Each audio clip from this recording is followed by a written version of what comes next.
Greetings, students. It is I, Mr. C, and today I will teach you about vertices of three-dimensional geometric shapes. Now, you can also learn about the vertices of two-dimensional shapes and flat things and angles, and it's very similar, but today we're talking about the vertices of three-dimensional shapes. Go ahead and ask it. Mr. C, these are scary words. Why do I have to know about vertices? Or why do I have to understand what a vertex is? Well, it's easy. You want to be able to talk about shapes, okay? It makes you seem really smart. It also helps you learn about more complex things in geometry. And if you want to build things, you have to be able to talk about shapes in geometry, right?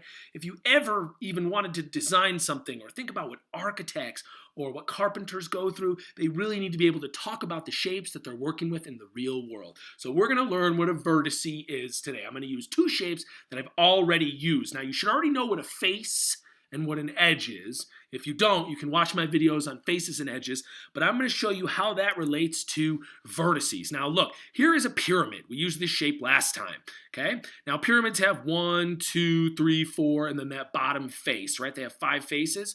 Well, where the faces of a shape come together, they form a point. And that point is a vertex or a vertice, okay? So this pyramid has 1, see, look, see how that face and that face and that face and that face all come together at this point? That's a vertex. 1 vertice, 2, 3, 4, and then there's one in back that we can't see, but they traced it for us. 5. A pyramid has 5 vertices. Here's one vertex, here's another vertex, another vertex, another vertex, another vertex. You can see, right? It's where 3 faces come together, they form a vertex, and that creates all the vertices of a pyramid. Now let's go over to the cube. Right, now here's our faces on our cube, right? The big flat sides. Where do 3 of them come together? They form a pointy spot, right? If you were holding a dice, you could feel that point. That's a vertex. There's 4 on top.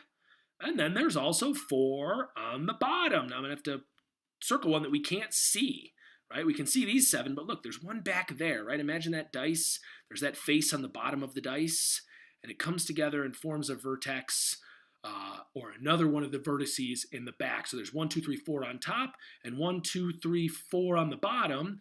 4 and 4 is 8. There are 8 vertices on a cube.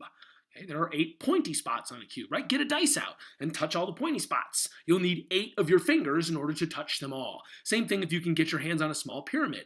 Touch all the pointy parts. There will be 5 pointy parts. Those are 5 vertices, where faces and edges come together and form a point.